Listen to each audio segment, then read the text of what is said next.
छोटे से गांव में रामलाल नाम का एक किसान रहता था। वह मेहनती और ईमानदार था। उसका जीवन सादगी से भरा हुआ था और वह अपनी मेहनत से ही अपने परिवार का पालन पोषण करता था।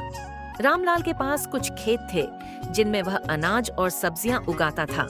हालांकि उसकी जमीन उपजाऊ नहीं थी, लेकिन वह हार नहीं मानता था। एक बार गांव में लगातार 3 साल तक सूखा पड़ा। पानी की कमी के कारण फसलें खराब हो गईं और किसान कर्ज में डूबने लगे। रामलाल भी इससे अछूता नहीं रहा। उसकी फसलें भी नष्ट हो गईं और उसे अपने परिवार का पेट भरने के लिए दूसरों से मदद मांगनी पड़ी। गांव के कुछ लोग उसका मजाक उड़ाते थे और कहते थे, रामलाल, तुम्हारी मेहनत का क्या फायदा? देखो, तुम्हारी सारी फसलें बर्बाद हो गईं।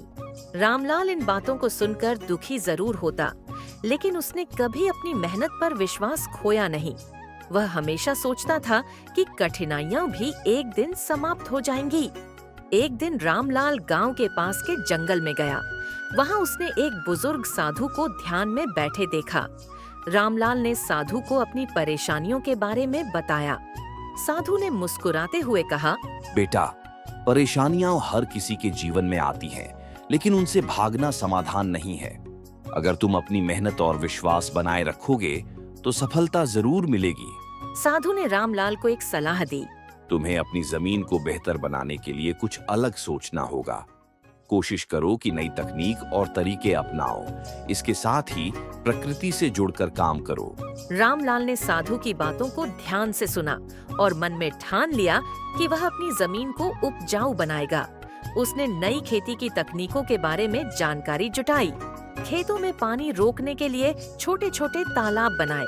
साथ ही उसने जैविक खाद का उपयोग शुरू किया और अपनी जमीन को उपजाऊ बनाने में जुट गया। गांव के लोग उसकी मेहनत देखकर हैरान थे। कई लोग उसे फिर से ताना मारते थे, लेकिन रामलाल ने उनकी बातों पर ध्यान नहीं दिया। वह सुबह से लेकर देर रात तक खेतों में काम करता। धीरे धीरे उसके खेतों में हरियाली लौटने लगी। कुछ महीनों बाद रामलाल की मेहनत रंग लाई। उसकी फसलें पहले से बेहतर हुईं और उसने बाजार में अच्छे दामों पर अनाज बेचा। आमदनी बढ़ने लगी और उसने अपने पुराने कर्ज चुका दिए। गांव के लोग जो पहले उसका मजाक उड़ाते थे, अब उसकी तारीफ करने लगे। रामलाल ने अपने अनुभवों को गांव के अन्य किसानों के साथ साझा किया। उसने उन्हें भी नई तकनीकों का उपयोग करने और प्रकृति के साथ तालमेल बैठाकर काम करने की सलाह दी।